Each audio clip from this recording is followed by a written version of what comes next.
Okay, so get this, right? Um, Someone tried to burn down markets in Ghana. Really? Yeah, Oh. it's crazy. Like straight out of a movie, Uh-huh.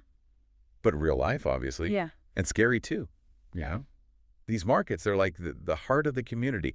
We're talking about the Ashanti region in Ghana, and this news just dropped. I mean, we're going off this report from Opera News, so it's all pretty fresh. These markets are bustling, full of life. They're vital to so many people's livelihoods. And not just the people who work there, right? Exactly, the whole region. Everyone depends on them in some way. Exactly.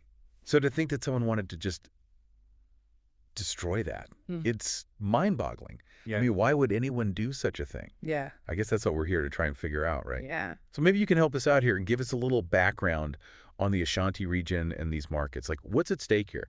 Okay, well, you have to understand the Ashanti region is like the economic engine of Ghana.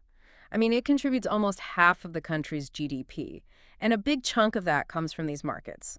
They're not just places to buy and sell, they're like community hubs, social gathering spots. They're woven into the fabric of life there. Right, I get it. Like, they're not just shops, they're like institutions. Exactly. So an attack like this, I mean, it wouldn't just be an economic hit, it would be Devastating. totally. And the article quotes some traders, Ama Serwa and Kofi Mensah. I mean, you can hear the anxiety in their voices. Yeah, they're scared, and rightfully so. I mean, imagine your entire livelihood just gone, up in smoke. And it's not just the money, it's the uncertainty, the disruption to their lives, their families. Absolutely.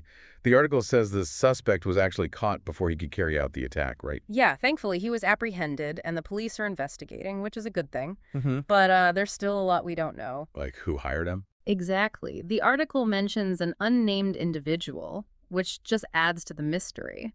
And the motive is still unclear. Was it a personal grudge, a business rivalry, something political? We just don't know yet. Okay, so we have a suspect, but we don't know who's pulling the strings. And then there's this whole thing with Chairman Wantumi. Oh, yeah, that's interesting. He's a pretty influential figure in the region, very powerful.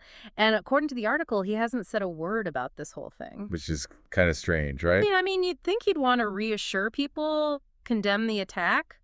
But silence, sometimes it speaks volumes. Some analysts are saying this could really damage his reputation, especially since we know the suspect was hired. It makes you wonder if there are any connections to higher-ups. Right.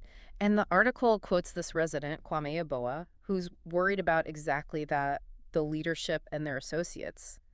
This whole incident, it's really shaken people's trust.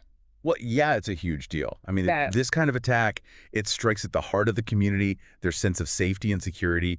People want answers, and they deserve them. The good news is the police are